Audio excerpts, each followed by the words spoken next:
Hi, everyone. Well, I'm really excited to have on my channel today the certified master, great evolutionary astrologer, Ryan Evans, who's a friend and colleague of mine. And we're going to have a fascinating conversation because Ryan has been developing over the last decade or so a new spin, which is, I think, quite revolutionary, a new take on how to read, how to understand astrology. So, Ryan, hi, how are you? I'm doing very well, Neely. Thank you. How are you doing? I'm great. I'm really excited. But let me ask you this first. So you've been studying, practicing, teaching evolutionary astrology for the last, I don't know, several decades, right? But I'm interested in what drew you specifically to evolutionary astrology as opposed to other forms of astrology. Yeah, great question. And it really harkens to the perceptual divide in astrology in general. Is astrology something that makes things happen? Like we are at the at the mercy of a Mercury retrograde making my car break down, and therefore Wow. we're helpless victims? Yeah. Or do we have free will? Do we have a hand in this? Is astrology more about co-creation and our intention blending and melding with whatever divine intention there is? I would prefer the latter. Mhm. And it is from that viewpoint of free will, of human intention, having an interaction with the cosmos.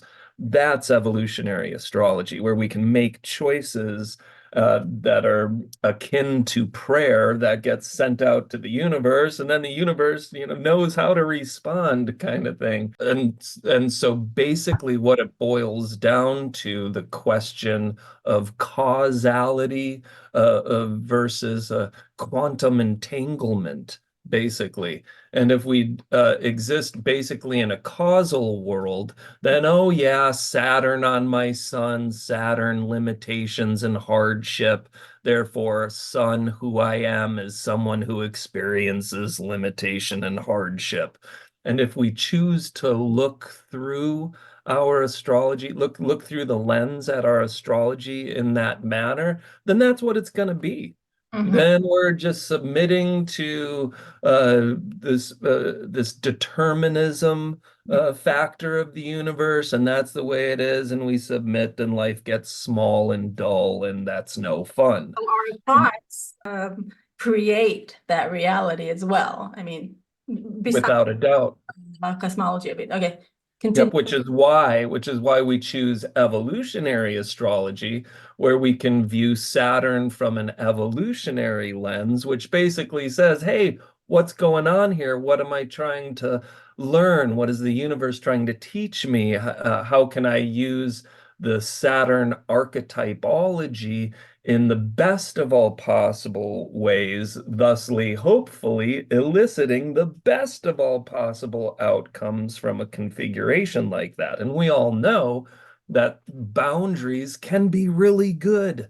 Limitations Yeah. can be really good, like the limitation of the fence on the edge of a cliff. That's a really good fence to have. Otherwise, we'd fall off the cliff.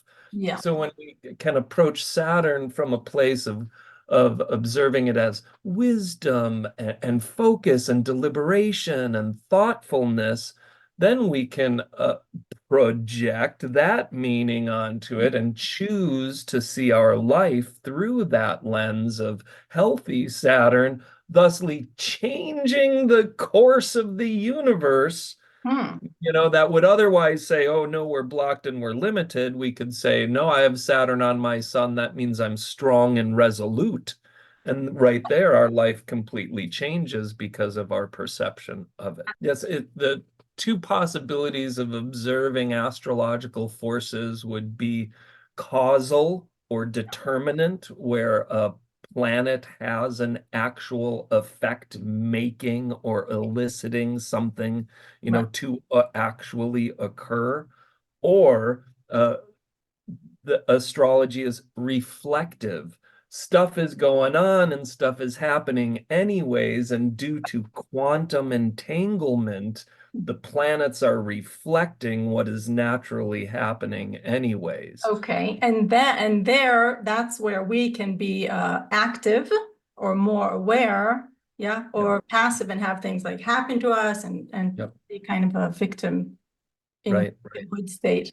Um, Yeah, so evolutionary astrology is all about our conscious engagement with life. I mhm, mean, that's basically that's the evolution part, is choosing to grow, choosing to evolve, and doing whatever and doing those things that we know we need to do in order to grow and evolve. right. Astrology can really help us with suggestions as to how to do that. Right. So that was good. Kind of my next question, which is also very practical, is, how did a client comes to you, how does an evolutionary astrology reading, help them? How do you Yeah. go about it if they're going through a really difficult, I don't know, I don't want to say the word difficult, but hey, there are difficulties in life. Yeah, there are So difficulties, and let's face it, yeah, yeah, Pluto, reality can be reality. We yeah, can have a hard time. We can get in a car accident. We can have parents pass. right. There. Or we we- can we- just really feel, what's wrong with me? Why am I not be succeeding? Why do I not know what my life is all about? Just a few points of how a reading can help. Yeah, definitely.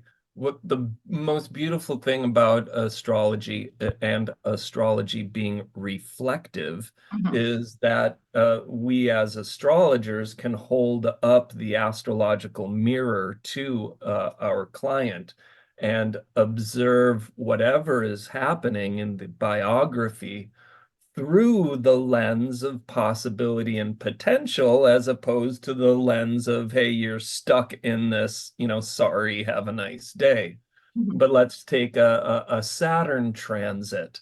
Mhm. Saturn gets a bad rap. Saturn's hard. Saturn's difficulty. Saturn's the three-dimensional limitations of being a human. You can't fly without an apparatus assisting you, so don't try jumping off a cliff. So That would be Saturn, much Jupiter, Neptune, I guess. Yeah. right.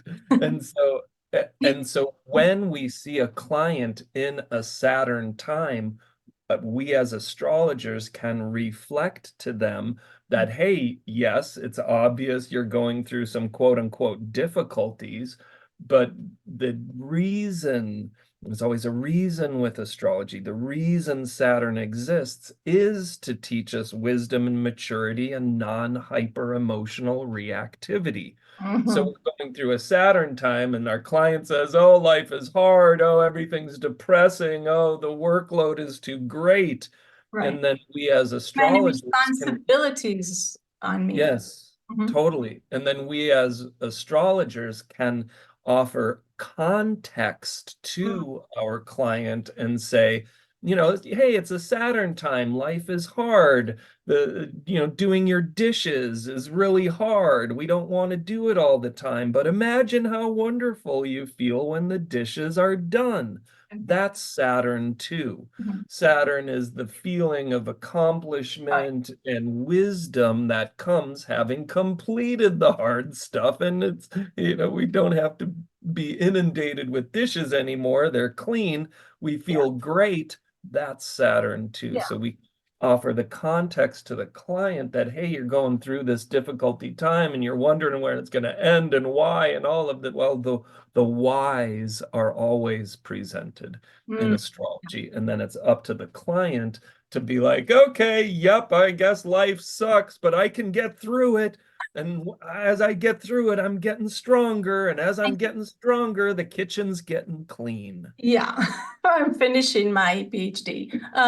Right, You know, exactly. which I thought I could never finish. Yeah, that's another thing that I love about, well, I could say this is evolutionary astrology, but this was something I felt before I found evolutionary astrology. So I'll say it's astrology in general Mhm. is the art and science of observing the interconnectedness of all things. Wow. And so when, yeah, we can have a reading and we can say, oh yeah, I've got these different pieces of me. I've got mental functioning, and I've got my relationship needs, and I've got my personal desires and my passion and power. Mhm. Well, there's our Mercury, our Venus, and our Mars. Helpful You to know, know, very yeah, helpful. and then we can say, oh yeah, I've got this functioning that of, the way I perceive things are Mercury. And Mhm. that Mercury is in its season of Sagittarius. And in the season of Sagittarius, we synthesize things into meaning, life experience into meaning. And so when we put them together and say, my perceptive function is always on the search for the deeper meaning, that then we can say, oh yeah, that's my Mercury and Sagittarius. Yeah, that feels right. Yeah. With that, there's an acknowledgement of, yeah, that's kind of part of me reflected in the universe. Mhm. There's a causal or determinant thing with it, but I also have the ability to choose what I do with that. Right. Going to choose the highest expression of Sagittarius, which is, really synthesizing life experience into wisdom that can be offered helpfully to other people? Or am I going to choose a lower vibration of Sagittarius where I just escaped death in Scorpio and now all I want to do is party? Yeah. Okay. Which is available, but what are we going to choose? Right. So, but you mentioned the word season, the season of Yes. Sagittarius, right? And that's gonna bring us right into your to Ryan Evans' new cosmology, or not new, but anyway, it was new for me, and I think it's very, very incredibly interesting. So I'm going to say seasonal astrology, but can you present your Sure. cosmology? Yeah. Yeah. Yeah, I'll call it seasonal archetypology. Mhm. And and what I'm describing here is basically something that everybody should already know. And so what I'm basically doing is taking the obvious and codifying it or putting or systemifying it, methodologizing it. I don't know how to describe that, but we basically in seasonal archetypology, we start with the seasons and the rhythms of the earth. And Okay. we understand that there's a wisdom, a natural wisdom in the seasons of the earth. And we take our humanness out of it and just understand the growth cycle of, say, a sunflower. Mhm. And then when we understand the growth cycle of a sunflower, well, it's obvious. It's resting in the ground in the winter, it germinates and pops out in the spring, comes into full bloom in the summer, and then in the winter, the seed returns back to the earth. Okay. It's very simple and very obvious, but contained in that whole cycle is a whole story. And if we were to anthropomorphize it, if we were to make the sunflower into a human Right. and make it into a poem, So here then now, we now can comes in see, the symbolism. What does that symbolize? Right? yes, and then we can see then how there is within all of us different seeds of intention that we plant that come into manifestation and that reseed into new intentions that germinate and the cycle and the seasons go round and round and the painted ponies go up and down. And so understanding the cycles of nature Mhm. is absolutely nothing new.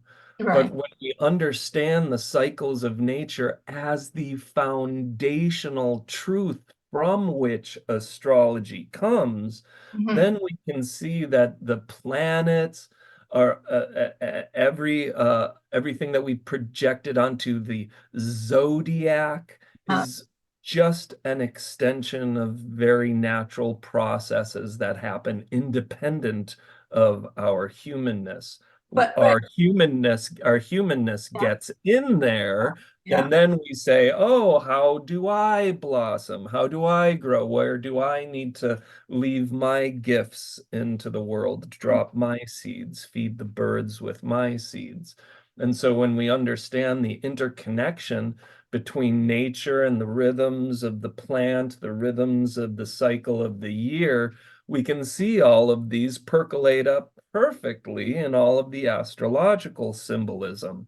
We project, we instead of calling the signs Yeah. star signs, we Okay. say, wait a second, all we've done is project the natural cycles and seasons of Earth onto the stars. We made a big mistake. We took the natural wisdom out of the Earth and projected it way out onto pictures of stars that are billions of light years apart. Okay. There's nothing in that that has any kind of solidity to it Okay. So because it's hold on. all human projection. Yeah, I know that's a lot. And just That's a lot. And I want you to talk about why you think that Capricorn is sure. actually the first sign and not Aries. Yeah. And, and what does that mean for a person whose sun or moon is in Capricorn? But afterwards, we're going to go through the whole zodiac. So, yeah. Yeah. Yeah. Why is Capricorn the first? Yeah.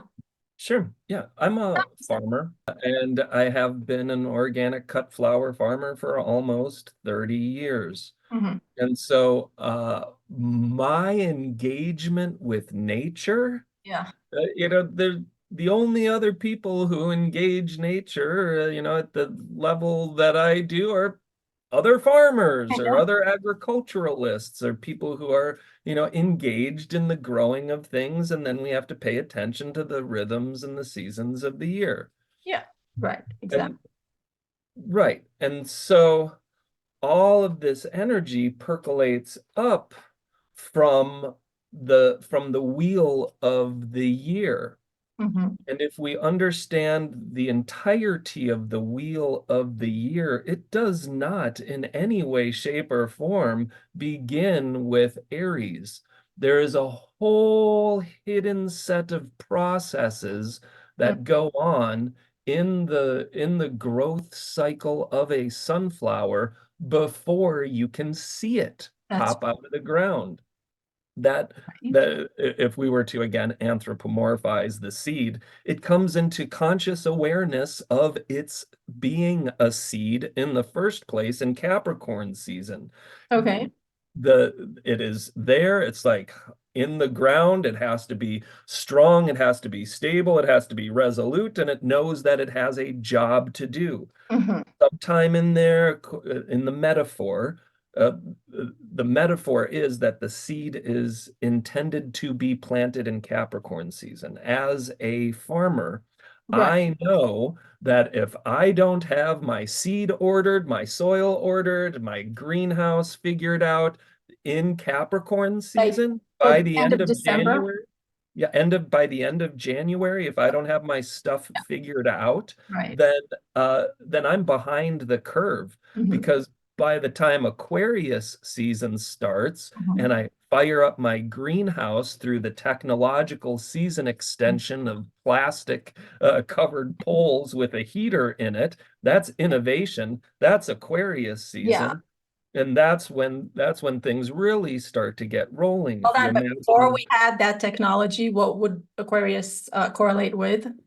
sure, if you Different kinds of imagine formations, I guess. Yeah. yeah, yeah, and I mean that's just the human part, but if you imagine the growth cycle of a Yeah. seed, the seed is under the soil and the seed is having to turn up and now grow through the darkness, grow through the rock, grow through the roots. And also it is going to be tempted to grow along with any other seedlings that might be growing. Hey, we're all going to this crack in the sidewalk. Come on with us. And the Well, Aquarian there's seed, more water over there, so we could grow faster, right? yeah, and the Aquarius seedling, our Aquarian tendencies has to say, no, wait a second, I have to grow in the direction that I feel that I must grow in. So we resist the urge to grow with everybody else. Yeah. We have to pivot when we hit a rock or a root. We have to adapt and innovate. Then we come to Pisces season, and that seedling is right below the soil surface, imagining what it's going to be. Modern day gardeners poring over the seed catalogs, imagining what the garden's going to look like. So we come to Pisces, the seedling right below the soil surface. Oh my gosh, I can feel the warmth on the other side of the soil surface. It's going to be so wonderful. And we project all of this imagination onto what will be. Hold on, I just want to Yeah. go backwards a bit Yeah, I can stop. because, as I said, this is revolutionary.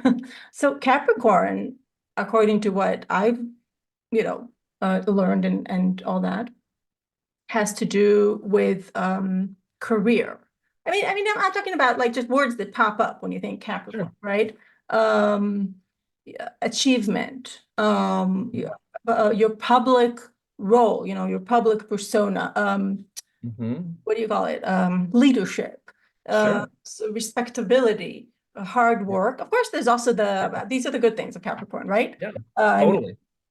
so how do we, so a career is something that I do out there in the world, but you're saying that Yes. Capricorn, we're not even seeing anything yet. So, In the growth cycle of a plant, the plant does not stop growing when it has set its seed and died. That seed continues as an extension of the former plant. So okay. when we consider Capricorn, and if we want to do a full detailed inspection of Capricorn, what we're looking at, and this is also an unconventional astrological thought, Right. we're looking at a dual expression of Capricorn. Mm-hmm. Capricorn being the beginning of the zodiac is also the end of the zodiac. Capricorn is therefore the alpha and the omega. Capricorn is the bottom of the mountain, Uh-huh. and Capricorn is the top of the mountain. So Okay. Capricorn as the seed, Yeah. just starting with seed level one, basic foundation of the mountain. What we have are Capricorn words like intention, Mm-hmm. like deliberation, like Go- the need for achievement. Right, right, Capricorn starts at the bottom floor, and any astrologer would agree with me. right, Capricorn starts on the bottom floor with an intention of making it to the top floor. But right. Capricorn is not automatically at the top floor. We're not automatically in a place of achievement or public recognition. We're not automatically in a place of leadership. Mm-hmm. Capricorn, and anyone who is a Capricorn will agree with me that it is a process of achievement. It is a process to get to the place of public notoriety or leadership. So Right. Capricorn as Omega, Mm-hmm. yes, is that place of leadership and the 50th floor, the top of the mountain, etc.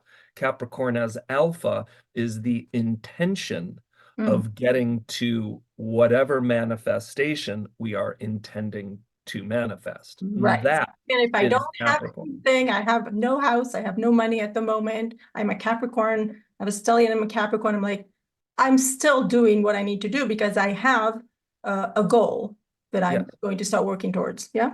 yes, a goal, a motivation, an Yeah. intention. And that word intention, Mm-hmm. that is what a farmer does when they plant a seed. Mm-hmm. They have an intention of that little tiny seed growing up to be the big sunflower, growing up to be the big apple tree, growing up to be the sequoia or whatever it is. So That big what are we, sequoia started with the intention of the seed planting, and that's yeah, Capricorn. just think of a pregnant woman. When the baby is born, that's not the beginning of the life. And it has nothing to do with a pro-life abortion, whatever. That's just seems so natural to me to understand it Yes. that way. But what do we do now with people, really, with people who are going to protest and say, no, Aries is the first sign. How dare you Yes. take that away from us? Or no, Pisces, we're the last sign. We're wise and we know everything from all the rest of but Sure. Yeah. I mean, it's very understandable that that Cardinal Fire a very powerful masculine which is energy, which would is want Aries. Aries would want to claim itself as the first. I completely understand. Did I give the word masculine? Yes, masculine with Aries Yeah. would want to make itself the first. I understand that. Fire does have a desire to consume all and rule all. That being said, like you pointed out, the baby emerges. It wasn't nothingness, and Exactly. then all of a sudden somethingness. The seed that pops out of the soil in Aries season, Yeah. that underwent a whole lot of process Right. Right. before popping out of the soil. Aries is the first sign that is manifest in the visible world of form in the cycle one of the growth cycle. Yeah, it's the And first thing that pops out spring, into the realm of the visible. That's right. where you take action. There's no problem with positive, powerful, masculine fire energy. It's the power of choice. It's the power of direction. It's the power of leadership, motivation, and pioneering. Right. That's really important out in the world, especially once that seedling is out in the world. Hmm. It's got to contend with the wind and the rain. It's got to contend with the rabbits and the scorching sun. That's all the Aries archetype. Aries, the defense, the warrior, how to maintain one's self as a little seedling growing up to the light. That all fits the Right. Aries Right. archetypology. So let's go through the signs, even though we've already talked about Sure. Capricorn and all that. So where do you want to start? I mean, we Yeah, talked well, a bit let's about start with Capricorn. Capricorn. Yeah, let's start there again. I'll give a little Okay. more So what I context. would like to also learn and listen to talking about how do you get Capricorn right, and what are the pitfalls that if you're not Yeah, aware of them, you for sure like you're gonna fall flat on your face yeah, doing the awesome. Capricorn shadow. Yeah, Okay. great questions. And again, when we apply the filter of the growth cycle of a plant, this is all quite obvious. So taking Capricorn as alpha, as the beginning of intention, as the setting of a deliberate course of direction, Capricorn is quite literally the planting of the seed. It's the planting of intention. We Westerners have New Year's resolutions. That happens in Capricorn season, Okay. where we resolve that this is the way we want it to be. So a conscious engagement of that Mhm. is laying the foundational work for whatever the rest of the cycle is going to be. Okay. So Capricorn stage one, as opposed to level two, Mhm. uh, this Capricorn stage one is laying that foundation. We do it consciously. We're not reacting emotionally. We're doing what we need to do. And if it works, then it works. And if it doesn't work, it doesn't work. It's all very simple. The Okay. pitfall of that would be having fear enter the situation. Then we're getting emotional about, oh, it's winter, we're gonna die. Oh gosh, I don't have enough stacked. I've got wood stacked. I've got to go steal from my neighbor's wood pile in order to survive. There's Okay. all sorts of things that can go wrong. We come to Aquarius season. Hold on. And So because yeah. Saturn, are we still with the rulerships? Saturn Mhm. still rules Capricorn, and the Yes. fear that you were talking about, is that maybe a Saturnian kind of Yes, a shadow of Saturn can yeah, be the fear that it's always gonna suck, or it's right. always gonna It's be like hard, or pessimism, there's an right? endless pile of dishes. Yeah, Yeah, it's like hopeless, again, we have to do this again. Oh, and it's not gonna work. Okay. So okay, Aquarius. sure. So we come to Aquarius season, Yeah. and the seedling has the metaphor, the seedling has established solid roots in Capricorn season. That seedling now starts to turn up, and it's going through the darkness. It doesn't know where it's going. It's making it up as it goes, and it will hit a rock or a root or something where it needs to pivot. It needs to make a change, Mhm. needs to adapt. And again, there may be a flow of energy going in one direction, And we have to be the seedling has to be very conscious if it wants to pop out of the soil with another 100 seeds, or if it wants to find its own unique path through the darkness. Oh, And that's 100% congruent with the archetypology that we all know of Aquarius. We innovate, right. we find our own path, we make necessary changes, we're inventive. And We we so if we we, we don't want to be part of the mob. don't want to be part of the mob, we want to avoid group think. And Consent. so a conscious engagement of Aquarius season is just like that seedling that's just going to pivot when it needs to pivot. Again, ruled by Saturn, it's non-hyper emotional. It's still in winter. It's still in the cold time. We still are not in a place where it's like, I guess the word is safe to feel too much, Right. because there are things that we absolutely have to do. If we're going to grow, we got to grow through the cold soil. And what about Uranus ruling And so the Aquarius? Uranus part is where we adapt, where we innovate, where Mm, we use the available information in our environment yeah, and add just enough creativity to it to make some appropriate changes. That's Uranus. I like it.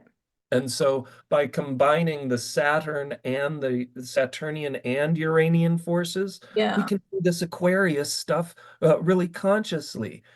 If we do it in the shadow, then we can go cold, we can stop ourselves, we can feel blocked by a root and say, oh, I guess that's it. The world sucks and everything deserves to be destroyed, or whatever shadow, we can think Right. about. Or we can go along, oh, it looks easy to go with all these other seedlings, and then eventually find ourselves popping out of a crack in the sidewalk with another 50 sunflower seeds, Right. all fighting for the same nutrients and light.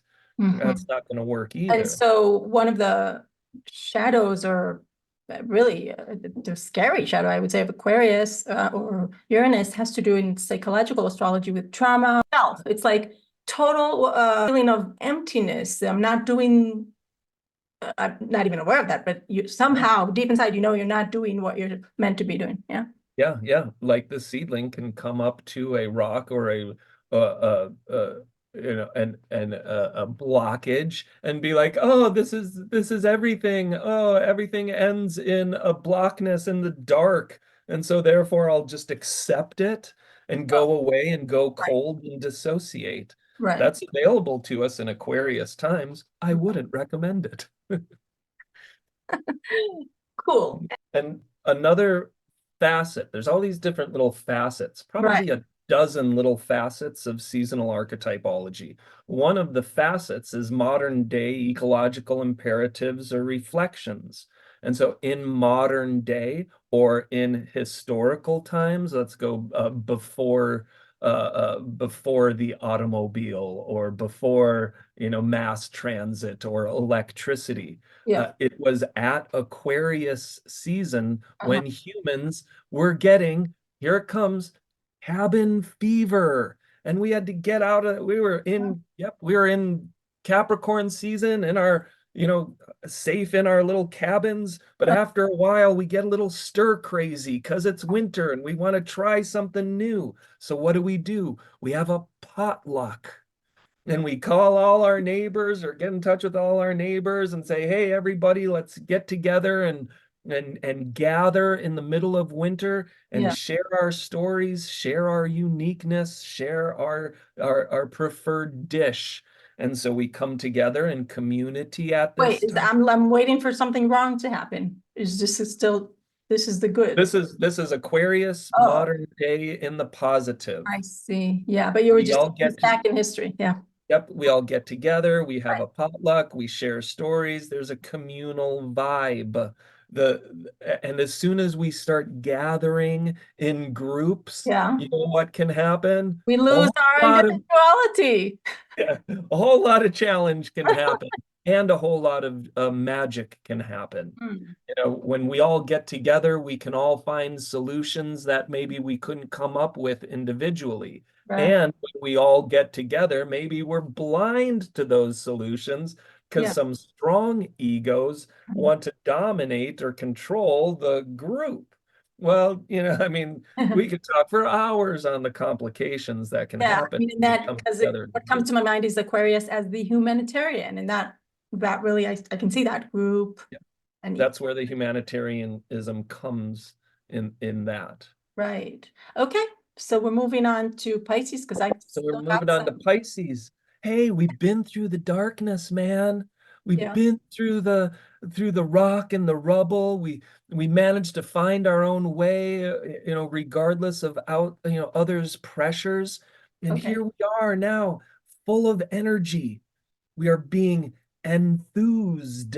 We're Hmm. being filled up with energy. Because Our roots, we have a feeling of success of accomplishment or of a we have a feeling of possibility and potential now. right, We're right. still in the darkness. The seedling is still under the Yeah, because I soil. was wondering why Pisces is connected to saying, yeah, everything will be okay. And but there's Yep, there's because it is, man. It made it through the darkness, yeah. and it is not out in the world of the manifest yet, but is in that nebulous place in between the challenges of making it through the cold earth and the challenges of being out in the big world. It's in that nebulous place where, oh, it's going to be spring, and oh, I see the first robin, and oh, there's the Mhm. first crocuses, and you can hear in my voice the wonder and amazement of the possibilities of And everyone's more like, oh, flowers. Pisces, Welcome to so Pisces. flaky. They're not realistic. Pisces, they're in a different world of their own. Yes, because Pisces, as the third sign, is resonant and harmonious with the sextile, which is an aspect of excitation and Wow. stimulation that is 100% congruent with the archetypology of Pisces, which is about I love enthusiasm. that. The And sextile too from Capricorn, right? correct. And possibility and potential. And as we're going to see, each of these signs, Mhm. if we place 0 degrees at Capricorn, at the beginning of Capricorn, we're going to see that each of these signs has a resonant aspect with it. The Oh, semi-square 45 degrees in an Aquarius season, that's the friction that Aquarius uses to experiences when it's growing through the darkness in the soil. okay. Can The you just say Pisces, something, yeah, yeah. about the element now of water? We've come to water, Pisces. Yep, we've come to water, and boy, are we soaking it up in Pisces season Meaning, because that seedling needs to fill with a lot of water. It's gathering water, right. it's gathering nutrients from the soil, it's filling itself up. It's enthusiastic, enthos, to be filled with God. Mm. There's the spirituality, the hopefulness, the positive. I'm gonna grow out into the big world, and it's gonna be so awesome, And, man. and there's this faith that things are gonna be that Yep. everything, well, I'm not alone in this, Yeah. I mean, maybe that's more the Neptunian Pisces and And yeah, so the Jupiterian part is it's going to be great. And oh, yeah, I'm filled with all of this. I got my roots and I've got my water and I'm starting to develop some chlorophyll in my cotyledons. It's going to be freaking awesome. yeah. It's going to be great, says Jupiter. And Neptune says, I can imagine how great it's going to be. Let me project my vision into the realm of the unknown and imagine. I can feel water. I can Yeah. feel what this might feel like. Oh, I'm filled with this enthusiasm and this hope, and And that's that's all why we Pisces. say the water is connected to emotions. Yep. We want to just throw out like the first sentence that comes to mind, emotions, because 100%. in order to have an imagination, I mean, you can't do it only mentally, right? Right. You Right. have to, No. you have to feel and kind of not be very logical, Yeah. maybe, right? Yep. No, the innovation in intellect Yeah, that can go into Uranus, creative visualization, where we take our mind and make calculations and apply some imagination to our mental place. That's more Uranus. when we allow ourselves to feel and allow whatever to percolate up from the mystery and the unknown, where we're not trying so hard, there's Neptune. That's And there's what I like, because as a Pisces sun, like if I went to you for reading like 30 years ago and you had told me it's okay to let go, what are you saying, and not act. You don't always need to act. Of course, there's other things in the chart that refer to that, right?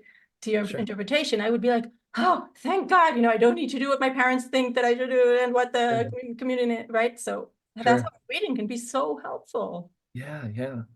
But the little seedling has no idea what's on the other side of the soil Okay, so let's surface. talk about the dark side of Pisces. What are the Yeah. pitfalls? The Ooh, little seedling has no idea what's on the other side of the soil surface. So you know what it's going to do? It's going to make stuff up. Welcome to the dark side of Pisces, where we make stuff up and call it real.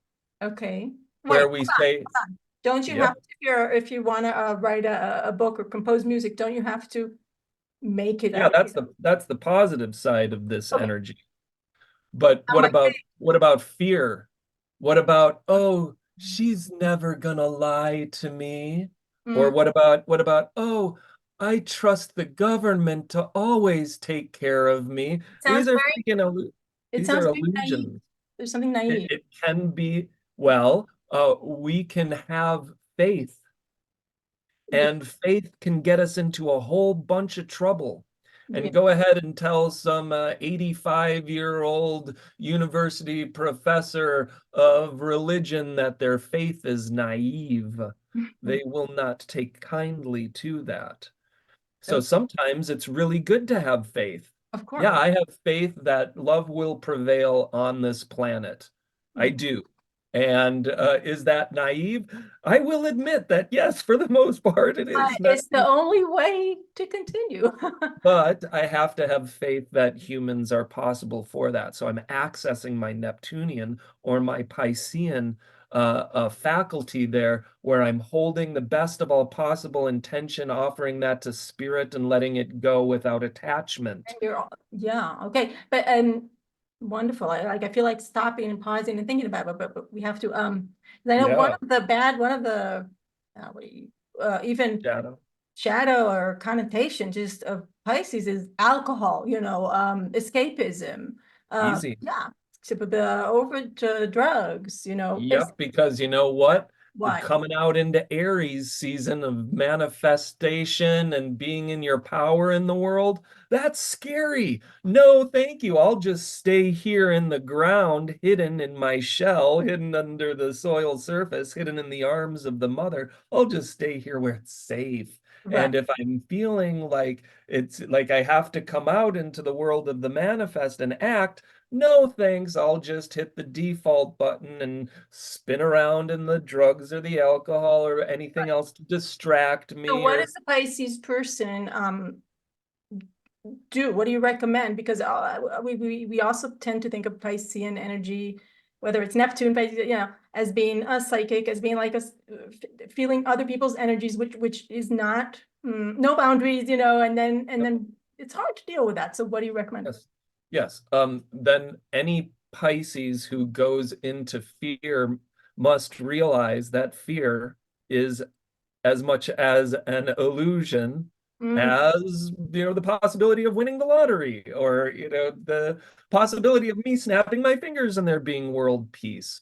That that that a shadow Piscean reaction comes from 100% comes from a fear of the world, a fear of being in the realm of the manifest, a fear of their energy coming out, a fear of being exposed, a yeah, fear of being seen.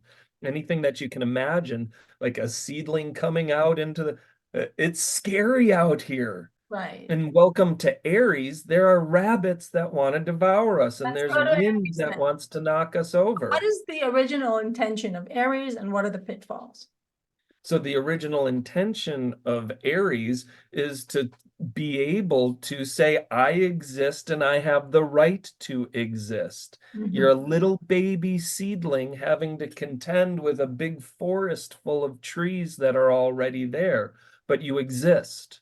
Right. And you have to exist now in the context of all of those rabbits that want to look at you as a meal. And so Aries needs a healthy a layer of defense, maybe a thorn.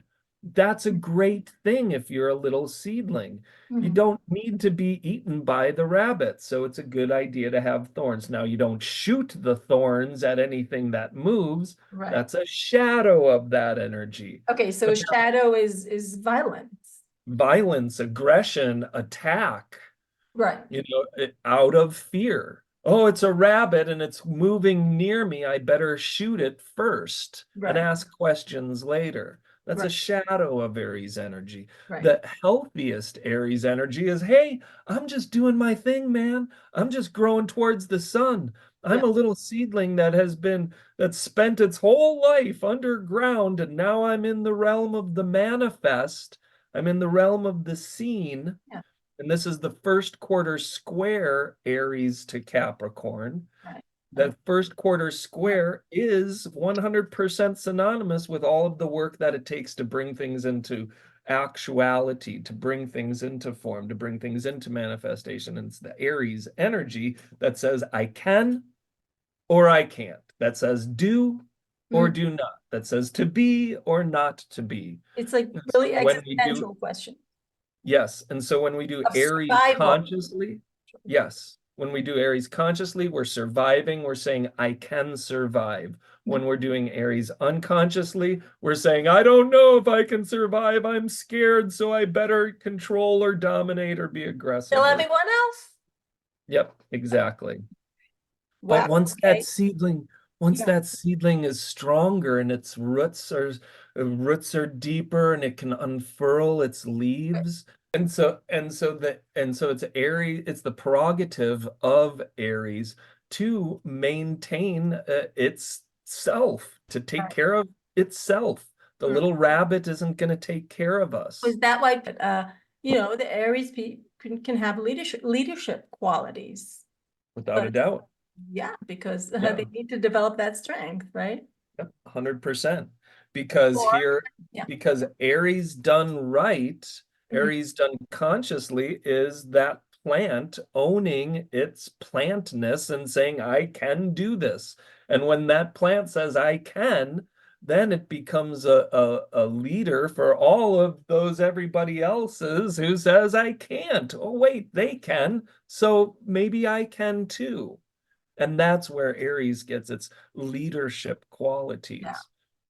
But we And still so have leadership qualities with Capricorn. we have anything and everything can be a leader. Its Right. leadership is not relegated to Aries. In fact, if anything, it's subsidiary. It's after the fact. Aries is gonna do what it's gonna do, and then people say, "Oh, you're the leader," Right, right, right. like that. So So when let's that Yeah, no, so when that plant is strong and established and its roots are deep and we're unfurling our leaves to the sun, we can relax for a minute.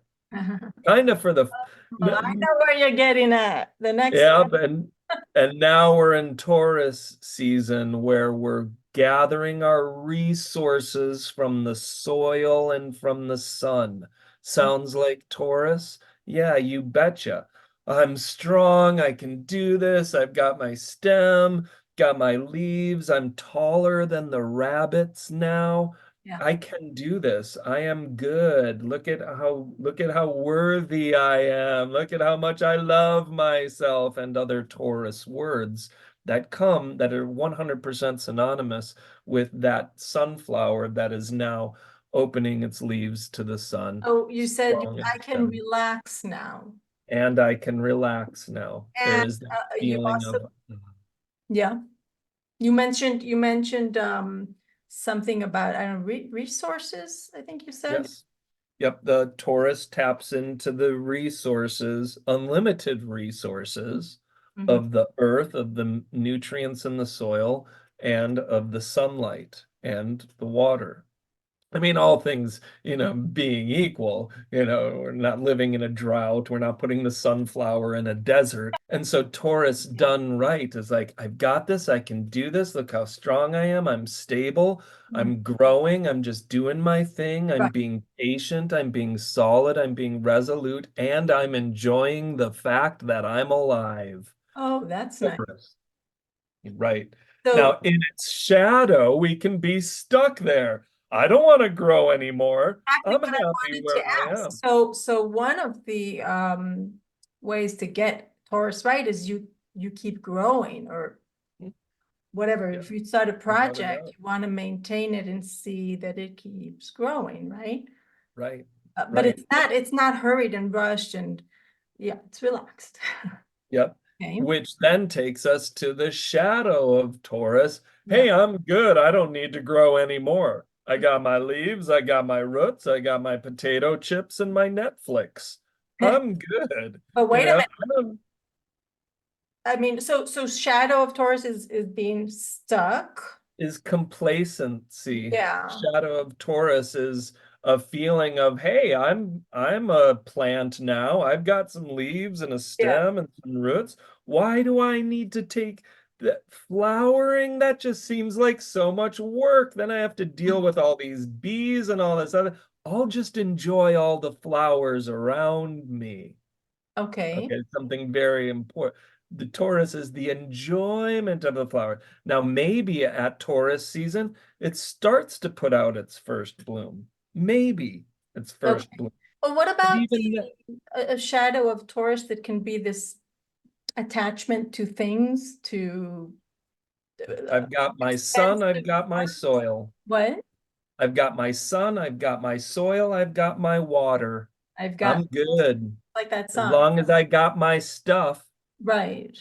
as long as I got my soil, as long as I got my sun, as Yeah. long as I got my water, well, I don't need nothing else, man. I'm good. But I'm And too then, attached to that. and then we can be very attached to that and we can want to not grow. Okay. Now here's the trick. The next season, Gemini, that's hyper growth. That's that's the pace on growth is picked up. We Wow. start to, if it's a sunflower, like a poly-headed sunflower, we're starting to put out Looking at the flowers at date, every I'm like, leaf wait, we're junction. April now. They yeah.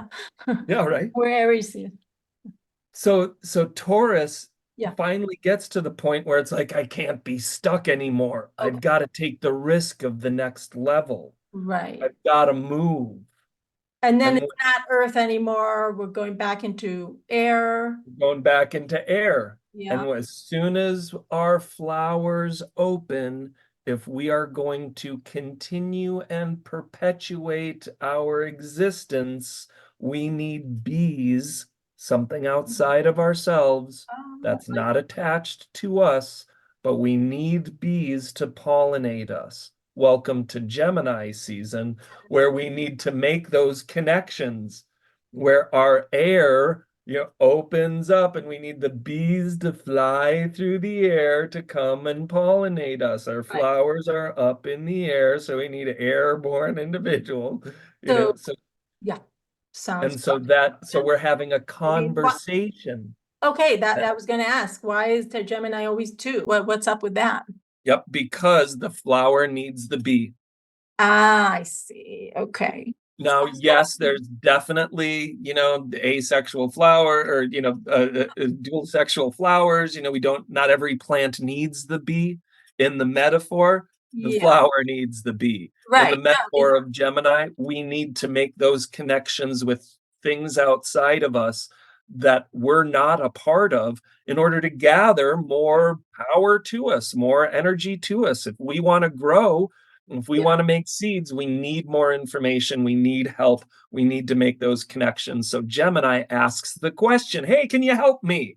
Hey, I need to, in modern times or more, less recent, but, more agrarian society, Yeah. it was at this, and as a farmer, it's still happening today.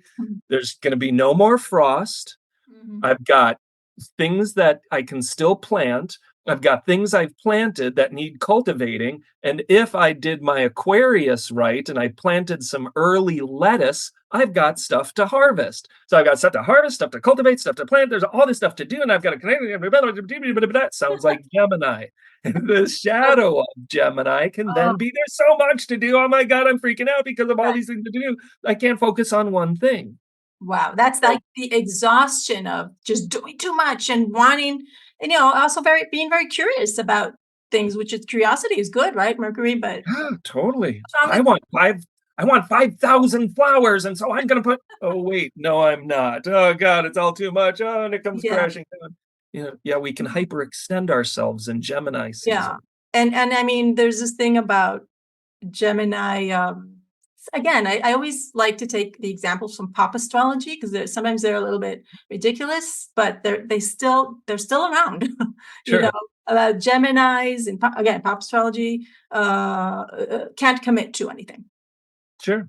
Yeah, Is that because shadow? there's so much to do. How can I just commit to cultivating the soil when I also have to plant, I also have to harvest, I have to pollinate, and I have to go Okay, wait, visit hold my on. So friend over in that's a Saskatchewan? shadow.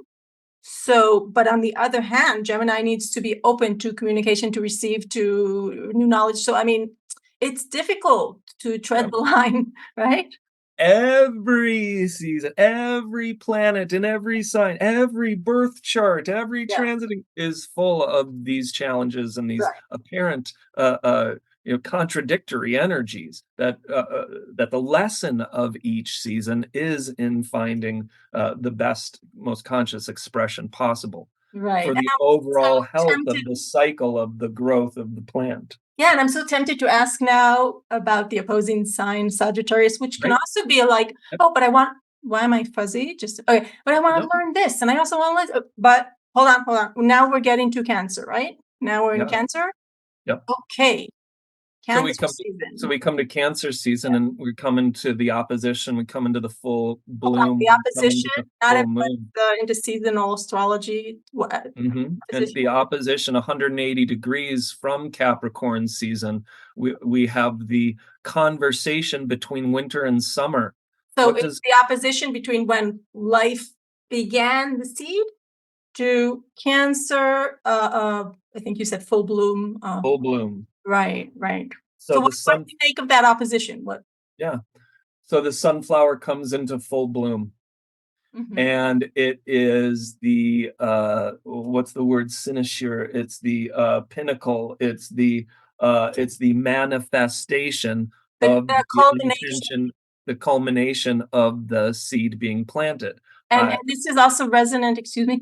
It's just so interesting, with the full Yeah, moon phase. yes, it is all resonant. It is the full Yeah, moon, it's the full bloom, it's Cancer, it's the opposition.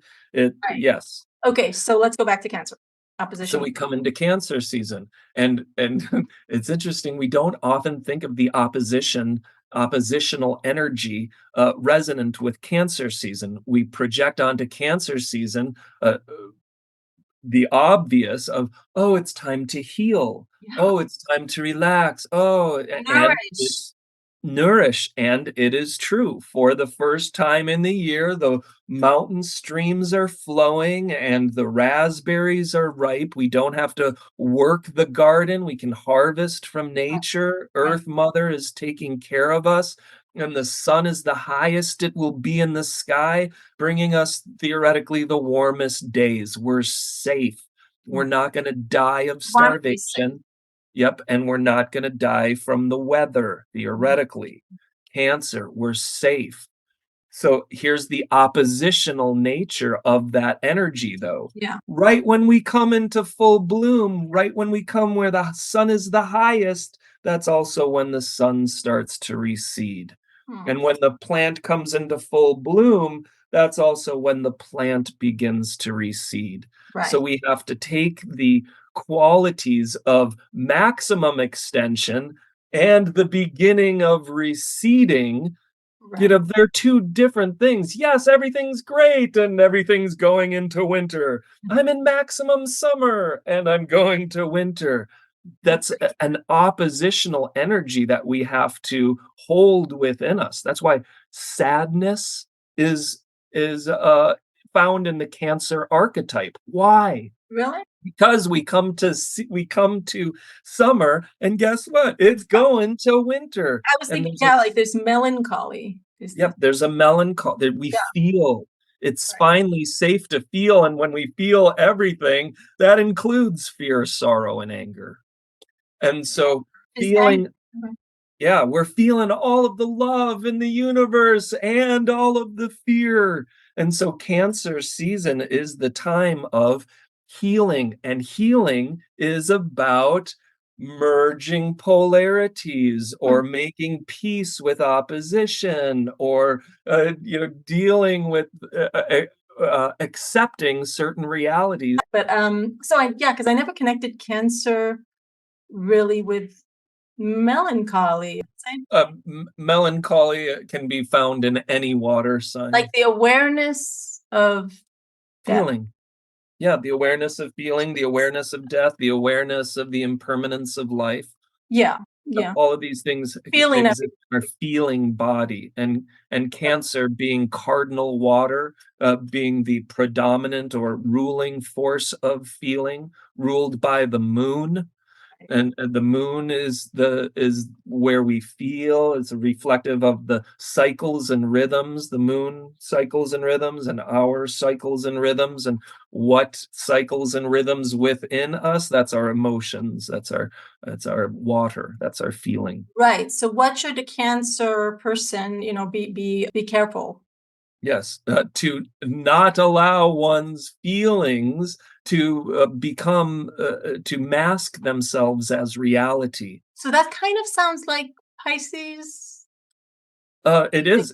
Pisces is that's water in general, Yeah, and when we get to Scorpio, I'll be saying some similar things. but you're like Cancer. I mean, yeah, Cancer is the cardinal water. What does that mean, cardinal water? Yeah, please. Yeah, it is like if there were main voices of elemental expression, Okay. like earth, air, fire, and water. What season is speaking that element the loudest and the clearest? Hmm. And when we get to Cancer season, where less waters are ice and there is more movement, there is more activity in water in general, we're Okay. going to consider now Pisces is the building of water, and Scorpio is the receding or the stilling or the freezing of water. Cancer season is the flowing of the water, Right. is the cardinality, I see. the strength, the highest level of strength, if you will, of Wholeness. the water archetype and element. Okay. Okay. It's Interesting. not just in a building phase in as it is in Pisces, and it's not just in a receding phase as it is in Scorpio. Right. Right. Okay. Great. So now we've reached Leo. Yeah, so Cancer, all right, I Talk feel about everything. different energies. Yeah. Yeah, yep. But very similar. Here's where they're similar. Okay. They're both they both feel the receding of summer, and both are needing to experience and really engage the summer. There's a duality that's happening in both Cancer and Leo that nobody talks about. Cancer or Leo, we always think, oh, expression and sunny and Yeah. radiant and joyous, and Water. that is true, but it is in the context of the receding sun. We are in a place of Leo celebratory ness, Leo celebration. We're in Leo exuberance. We're in the glory of summer.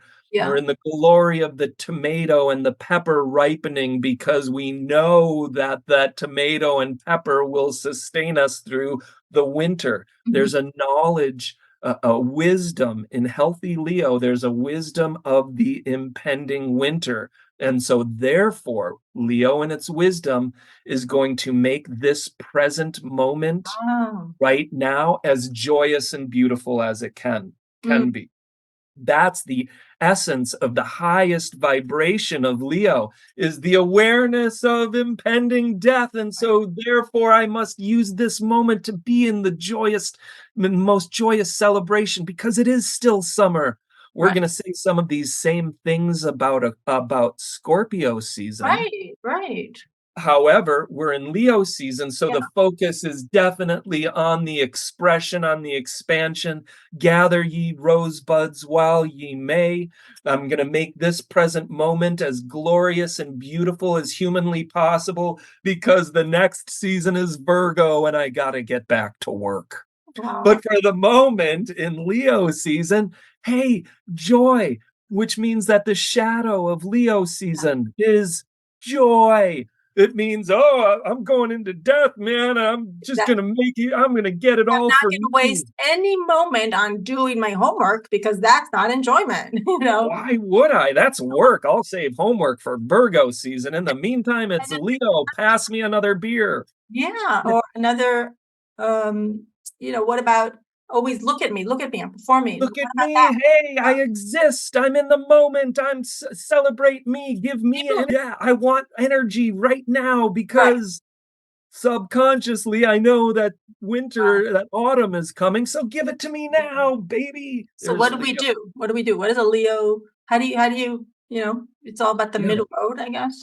Again, the middle road is like lukewarm That's tea. so boring, the middle That's so road. boring. We want the higher road of Leo, which is the celebration, Okay. which is the Love present moment, Yeah, which is, yes, oh, Ryan here has a Leo moon. right. My happiness moon is in understanding that every moment can be Leonian. Every moment can be joyous celebration of Okay. the sun. Why? Because I know that someday I'm going to die.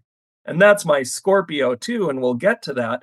But Leo in its wisdom is like, hey, I'm not there yet. I'm in summer. We got tomatoes and That's flowers and why peppers and the joy. child, there's some correlation in the tarot, at least the child.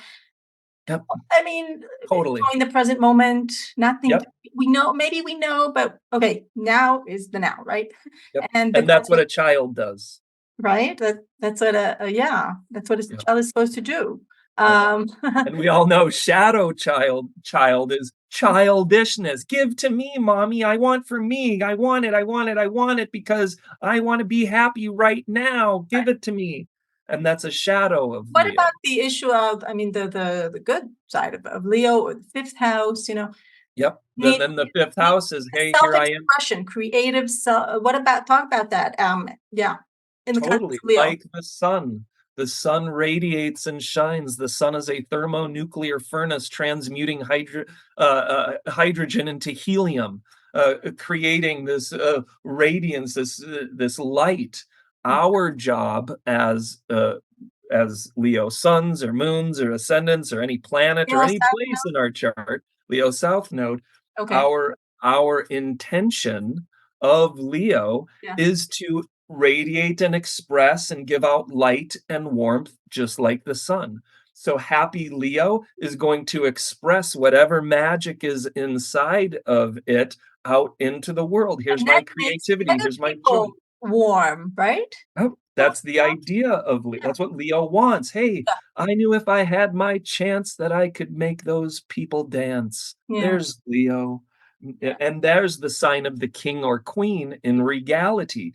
I love you, my townspeople, and I will protect you from the other marauders, and I will feed you happily and tax you wisely. So that's a There's, good king. hey, good king, good Good king. queen.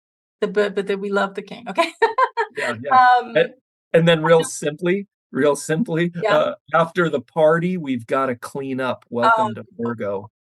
welcome, Virgo. And poor Virgo gets a bad rap. If Exactly.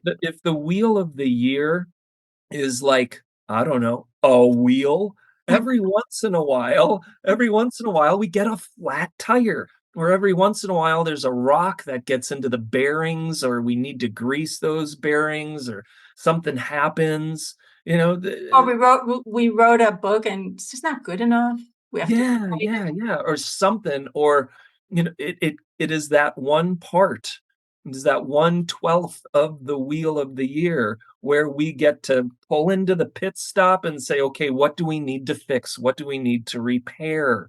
And in the growth cycle of the plant, Yeah. it is here where the seeds are getting fully developed by that sunflower, and those seeds go to feed the little birds. So here, bird, let me help you. Here, bird, let me offer some nourishment. Here, let me fix something. That's Virgo season. So at Virgo season, in the garden, we harvest the fruits of the labor that we planted in Taurus season, that we had an intention to plant first in Capricorn season. And there's the grand earth trine, Yeah. that when we harvest in Virgo season, we then can survive in Capricorn season. Okay. Functionality working throughout the year. There's the grand trine Right. of Earth.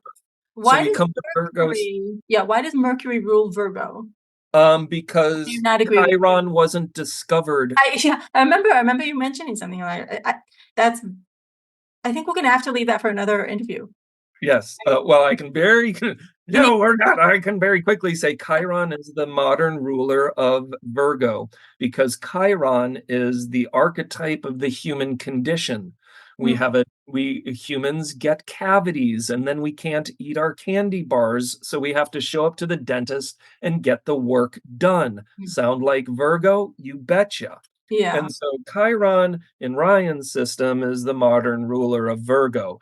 We used to ascribe that to Mercury right, because of all of the quote activity that we have to do in Virgo season. We have to apply all of the things that we have learned about this three-dimensional world and put it into practical right, application, right. taking our mind and doing something with it. Virgo is Earth, but Mercury, being the ruler of this Earth sign, traditionally Yeah, means that we have to use our cognition, we have to use our mind, we have to use the air that we have gathered and bring it into form, bring that into but Earth.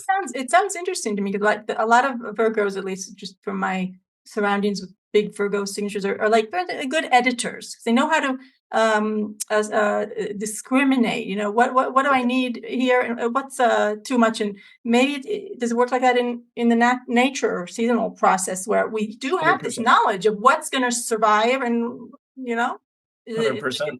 okay, but These with this squash will make it through the winter, and this squash right. won't because it's got a bruise. That's the Exactly. discrimination process. That's what we need in Virgo season. Yeah. And so wait a minute, yeah, but Chiron in mythology is the wounded healer. It sounds very water. Um, Uh, no, Chiron is, yes, we okay. have experienced Yeah, something on this. We have experienced something in our three-dimensionality, and I want to learn from it and right. make what I've learned from that, make that useful or Mm, helpful to other okay. people. I like Useful and helpful, those are Virgo words. because I don't know, maybe it's just my whatever. It's just Chiron sounds a little bit sad.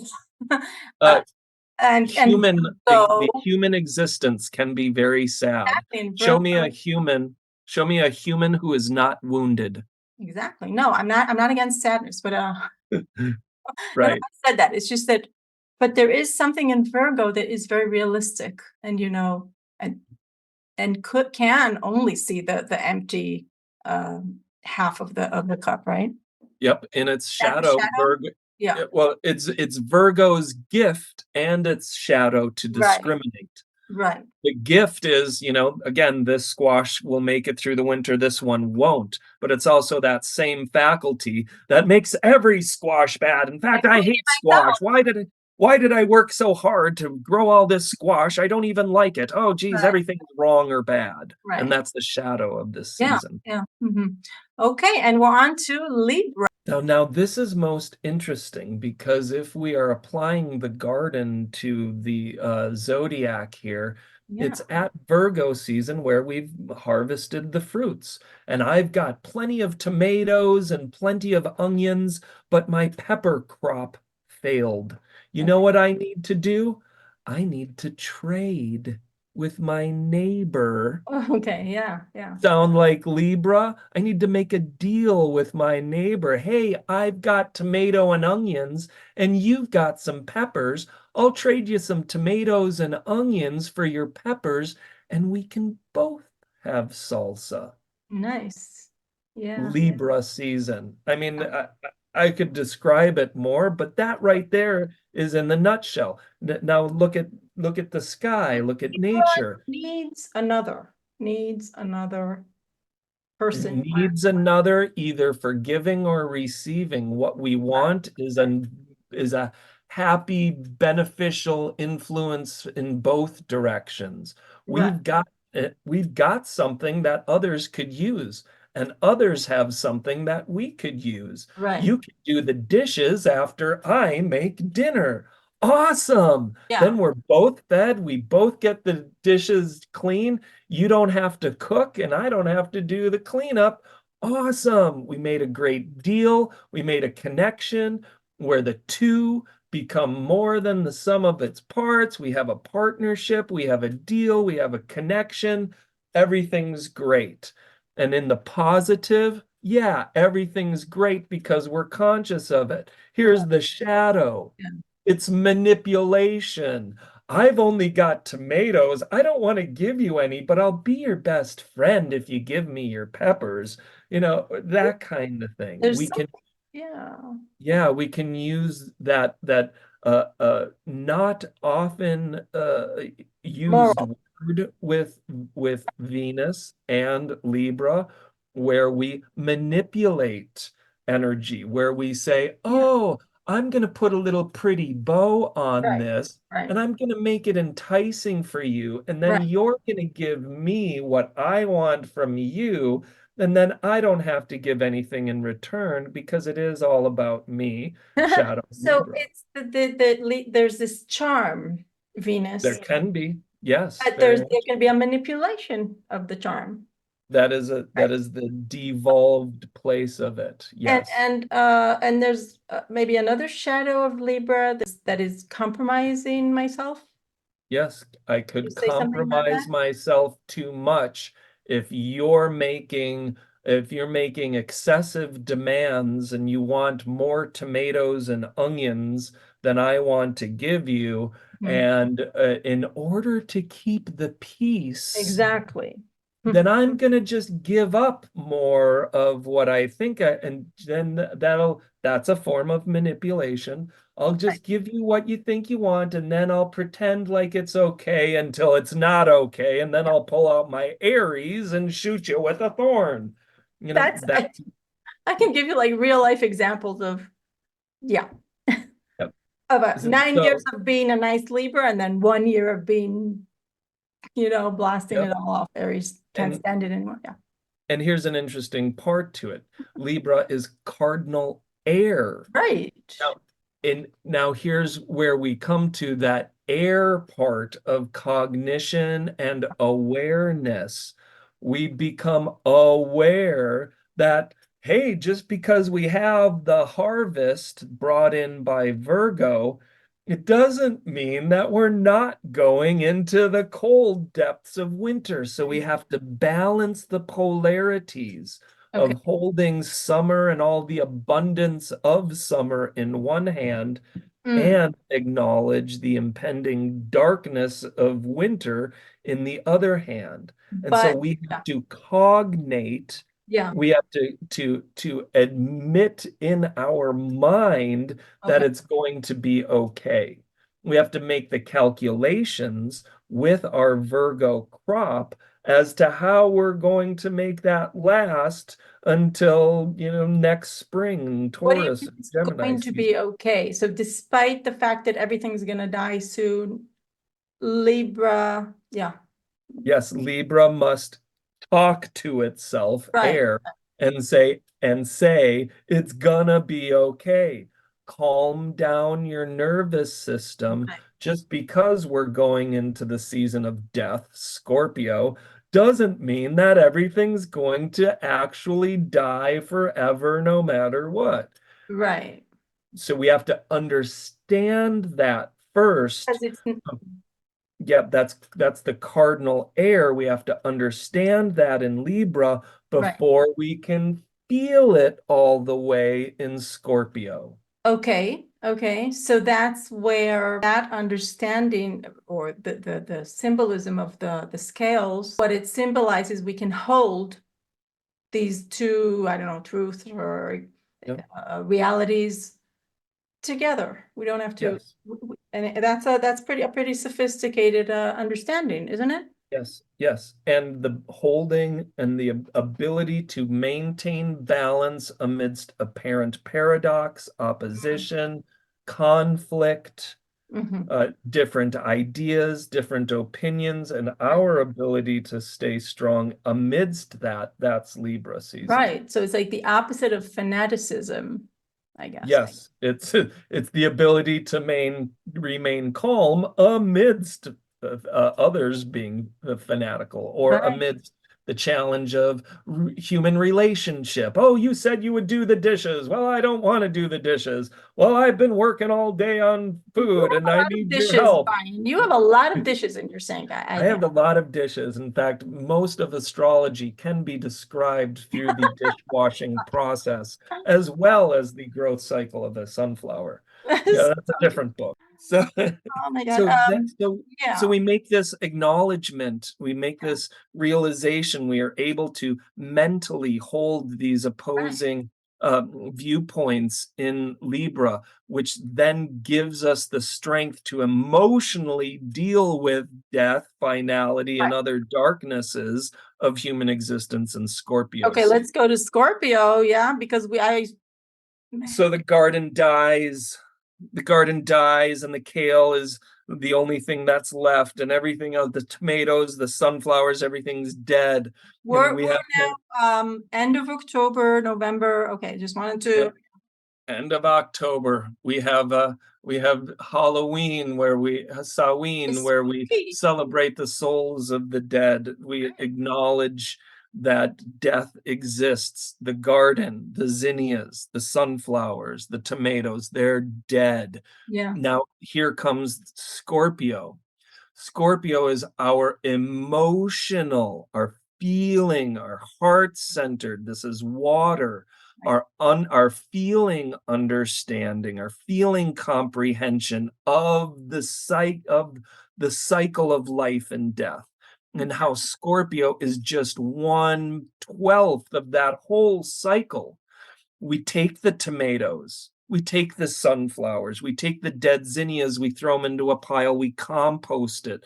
That compost becomes the world's greatest fertilizer to apply on the field in Taurus season opposite that. Okay. Without the compost, without the biological activity that comes from the decay and the breakdown of the death of the dead stuff from last year, without that process, Taurus cannot exist. Okay. Okay. And so the life of Yeah.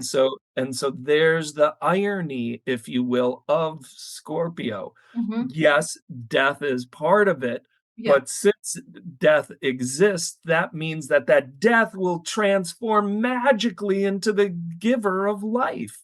Hmm.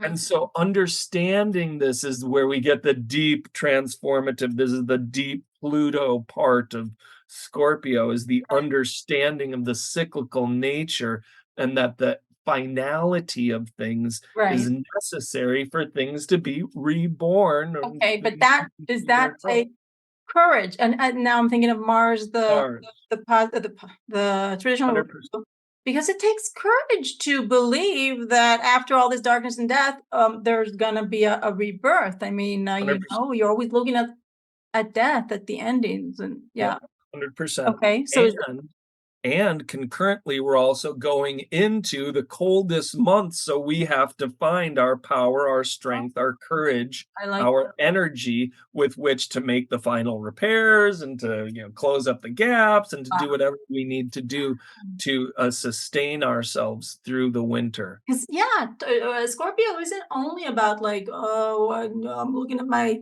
demons and I'm going to the graveyard, but there's something very, very powerful, Yeah, and showing up.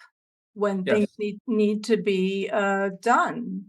Yep, yep. So when we go into that place, when we go into our demons, when we go into our pain, our fear, our Yeah, sorrow, our anger, our woundedness, and engage that consciously with an awareness of the cyclical nature of existence, then we find our transformative power. mhm, Then we will not be thwarted by death or fear or sorrow or anger or any of these other, quote, shadow emotions, but yeah. we find our power amidst that and are reborn or transformed from that place of fear. Yeah. And that's the Scorpio process of regeneration and rebirth. That's very powerful.